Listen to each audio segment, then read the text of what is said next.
This is a story about Mr. Daydream. You know what he looks like, don't you, because you've seen him at the beginning. It's also a story about a little boy called Jack. And you don't know what he looks like, so here's a picture of him. Now, Jack was a very well-behaved little boy. He always ate up his lunch. He always went to bed when he was told. He always said please and thank you. But Jack was a daydreamer. Whenever he was supposed to be thinking about something, he found himself thinking about something else. Daydreaming. One day, Jack was at school. He was sitting at his desk, listening to the teacher talking about history. Suddenly, out of the corner of his eye, Jack saw something outside the window on the grass in front of the school. It was a small, cloud-shaped something. Jack couldn't believe his eyes. The figure looked at Jack, looking at him, smiled, and waved. Jack looked at his teacher, who was still talking. Then he got up, quietly, ever so quietly, and slipped out. He crossed the grass to the strange-looking, cloud-shaped figure. "Hello," he said. "Who are you?" "Oh, I'm Mr. Daydream," said the figure. "What's your name?" "Jack," said Jack. I'm going off on an adventure," Mr. Daydream said to Jack. "Would you like to come with me?" "Oh, yes, please," replied Jack. "Very well, then," said Mr. Daydream. And putting two fingers in his mouth, he let out the loudest whistle Jack had ever heard in his whole life. A huge bird swooped down out of the sky and landed beside Jack and Mr. Daydream. "Come on," said Mr. Daydream to Jack, and climbed onto the bird's back. Jack climbed on too. It was really an enormous bird, and there was plenty of room for both of them. "Hold on," said Mr. Daydream. Jack held on, tight. The huge bird flapped its huge wings, and suddenly they were high up in the air.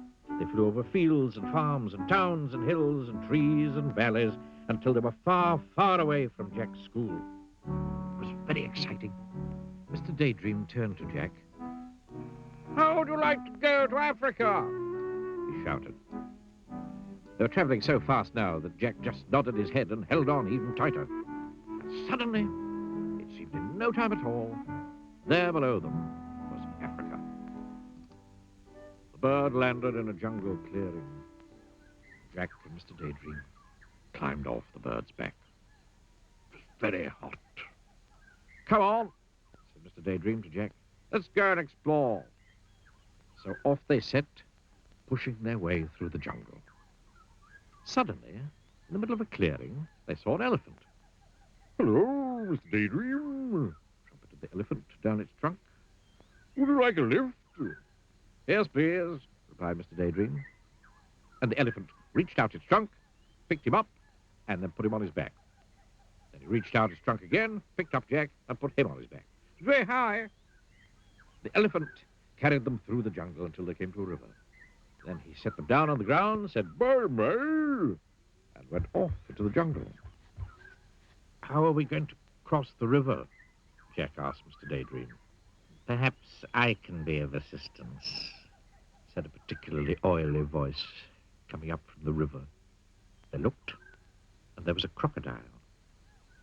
"Use my back," suggested the crocodile. It was very helpful. They were halfway across the river on the crocodile's back when the crocodile grinned a rather nasty grin. All teeth and no smile. Then, flicking his enormous tail and shooting Jack and Mr. Daydream up into the air, the crocodile opened his horribly large mouth and waited. It was very frightening. "Oh, dear," gasped Jack as he looked down at that enormous mouthful of teeth. "Oh, dear. Oh, help!" Mr. Daydream, upside down beside him, put two fingers in his mouth and let out that very large whistle of his. Suddenly, just as the crocodile's mouth was about to go snap, the big bird swooped down out of the sky. Mr. Daydream and Jack landed right on the bird's back.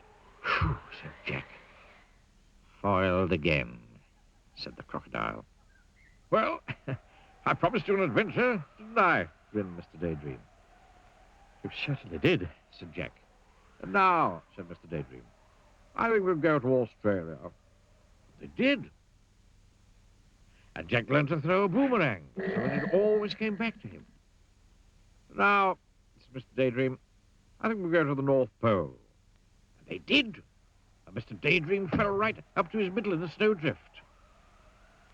And now, said Mr. Daydream, I think we'll go to the Wild West. And they did. And Mr. Daydream found a huge 10-gallon cowboy hat. The trouble was, when he put it on, he couldn't see out. Jack! He called from underneath the hat. Jack! Jack! Suddenly, Jack realized that it wasn't Mr. Daydream saying his name. It was his teacher. And Jack wasn't in the Wild West. He was sitting at his school desk. Jack, said the teacher again, you've been daydreaming. It was true. He had. Or had he?